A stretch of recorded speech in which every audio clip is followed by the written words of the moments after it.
Rossville boys basketball has a new head coach. The team is looking for its first winning season since 2016, and it didn't have to search far for a replacement. 27 Sports reporter Landon Reinhardt shows us how the new coach is trying to turn things around. Rossville boys basketball has a new leader at the helm, Coach Brandon McDonnell, to try to turn around a program that finished with 3 wins last season. McDonnell isn't new to the area. He spent 5 years under legendary Topeka West head coach Rick Bloomquist. Outside of my dad, Rick Bloomquist is a father figure to me. Bloomquist also has nothing but good things to say about the Dogs' new hire. Watch him coach, and it reminds me so much of me when I was that age. I have to shake my head and smile, but I don't want him to see me smile.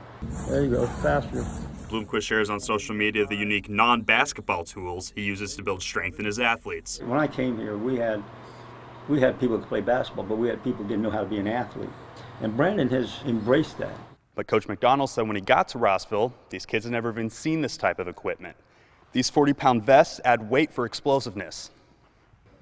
With the increased weight, I lost about 4 inches off my vertical, but it should add a bit of bounce in the future.